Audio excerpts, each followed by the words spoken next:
วันนี้จะมาเว้าเกี่ยวกับการแบ่งของภูมิอากาศในของทวีปอาซี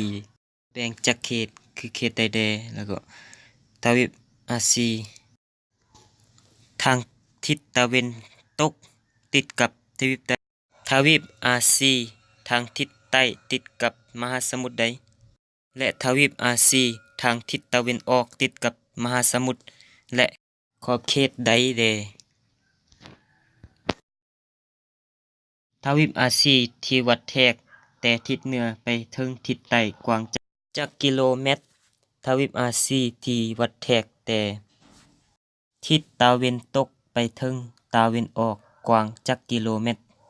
และเนื้อที่ของประเทศลาวจัดอยู่ในอันดับที่เท่าใดของอาเซียนอาคเนย์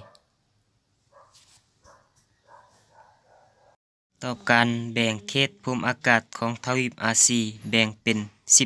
10เขตคือภูมิอากาศร้อนสุ่มหรือภูมิอากาศแบบป่าสุ่มเขตร้อนภูมิอากาศร้อนสุ่มสลับแล้งหรือภูมิอากาศแบบทุ่งหญ้าเขตร้อนภูมิอากาศแบบทุ่งหญ้ากิ่งทะเลทรายภูมิอากาศแบบทะเลทรายภูมิอากาศอุ่นสุ่มภูมิอากาศแบบเมดิเตราเนภูมิอากาศสุ่มภาคพื้นทวีปภูมิอากาศแบบทุนดราหรือแบบขั้วโลก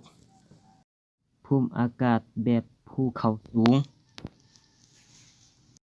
ทวีปอาซีทางทิศตะวันตกติดกับทวีปยุโรปทวีปอาซี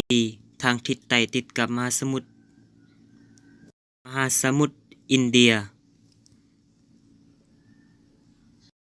ทวีปอาซีทางทิศตะวันออกติดกับมหาสมุทรและขอบเขต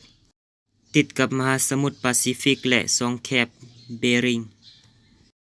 ซึ่งเป็นช่องแคบที่ขั้นระหว่างทวีปอาซีกับทวีปอเมริกาเหนือทวีปอาซีที่วัดแทกแต่ทิศเหนือไปถึงทิศใต้กว้าง 9,600 กิโลเมตรเริ่มแต่บริเวณสุดของมหาสมุทรอาร์กติกไปถึงหมู่เกาะซาวาประเทศอินโดนีเซียซึ่งอยู่ใต้สุดของทวีปอาซีที่วัดแทกแต่ทิศตะวันตกไปถึงตะวันออกกว้าง 7,000 กิโลเมตรคือแต่ประเทศตุรกีไปถึงประเทศญี่ปุ่นท้ายสุดคือเนื้อที่ของประเทศลาวจัดอยู่อันดับที่7ในทวีปอาซี